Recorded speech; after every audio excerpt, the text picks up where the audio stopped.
In today's video, I'm going to teach you how to rename report headings in Xero Profit and Loss reports.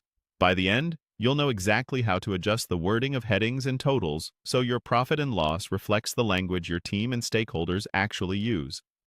Start by logging into your Xero account as you normally would. Once you're in, head to the main menu and click Reporting. This takes you to Xero's Reporting Hub, where you can access all the standard financial reports. From here, choose Profit and Loss. Xero will open the report with your current settings, and that's all you need for this process.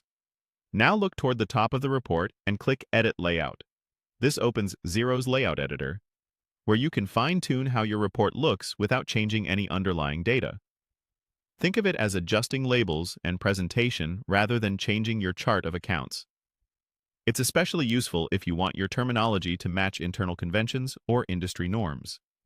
With the Layout Editor open, click on any report heading or total row that you want to rename. For example, you might choose Total Cost of Sales if you prefer to display it as Cost of Goods Sold. When you click a heading or total row, a panel appears on the right side of the screen with options specific to that row. In the right side panel, find the row heading text box. This is where you'll enter the new label. Click into that box and type the new heading name exactly as you want it to appear. Keep it clear and consistent with the rest of your report.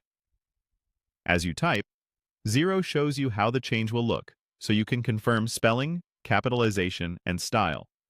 Remember, you're only changing how the line is labeled on the report. The underlying accounts and calculations remain the same. Take a moment to review the updated report heading on the left. Make sure it reads naturally with the surrounding lines and that it conveys the meaning you intend. If needed, make small adjustments in the text box until it looks right. When you're satisfied, click Update Layout. This applies your changes to the report layout so the new heading appears going forward. If you ever want to tweak it again, you can return to Edit Layout and repeat the same steps. That's it. You've successfully renamed a report heading, giving you cleaner, more intuitive profit and loss labels in Xero. With this approach, you can customize your report language while keeping your financial data intact and easy to understand.